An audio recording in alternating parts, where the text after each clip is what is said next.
1936, c'était le fameux congé payé.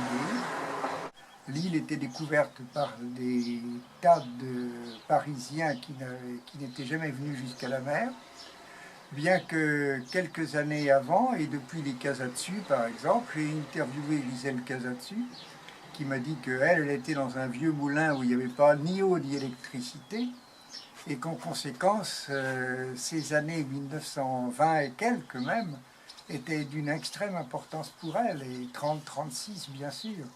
Il y avait plein de gens comme ça, très très connus de la littérature. On disait que la moitié de la littérature était venue chez Béraud, d'où l'importance de Béraud dans mon livre.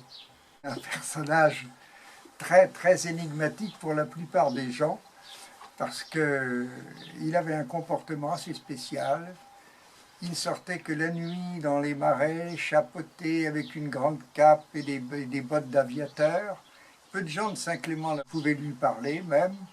Et quand Florent Massé, par exemple, venait livrer son épicerie, parce qu'ils étaient épiciers en même temps que restaurateurs, il avait l'impression que Béraud lui disait bonjour, mais sans le voir.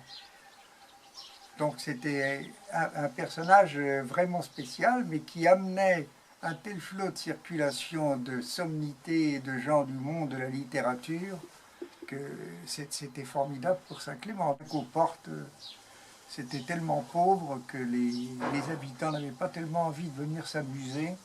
Certains n'étaient même pas allés jusqu'à Saint-Martin. C'est dire la différence qui pouvait exister en 1936 entre les populations des différents villages. Saint-Clément était presque un village évolué comparé aux portes.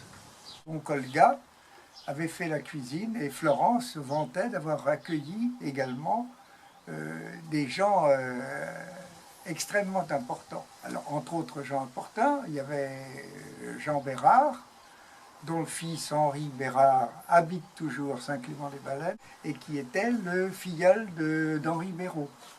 Et Bérard était un type assez exceptionnel, qui était le patron de Pâté Marconi, la voix de son maître. Et il a fait pénétrer dans l'île de Ré, en 1936, et même un petit peu avant, la musique, en même temps qu'elle sortait à Paris. Autrement dit, les disques de Pâté Marconi étaient passés donc chez Florent, et c'était le petit Léon Massé qui utilisait les premiers phonographes qui avaient été achetés pour la cause et qui tournait la manivelle lorsque les musiciens se reposaient, parce que c'était une musique avec des habitants du village, donc, dont je parle dans le livre, en citant leurs noms. Ce sont des relations de ce type qui m'ont été faites par la douzaine de personnes que j'ai interviewées. J'avais réalisé un premier jet sur le moment, mais enfin qui devait être fortement retouché, remanié, et il dormait dans mon tiroir avec les interviews. Et c'est à ce moment-là que Jacqueline m'a poussé un peu pour que je reprenne tout ça, pour en sortir quelque chose pour Saint-Clément et le nord de l'île, en pensant que c'était là, évidemment, des choses qui étaient des trésors, entre guillemets, qui allaient se perdre si on n'en parlait pas.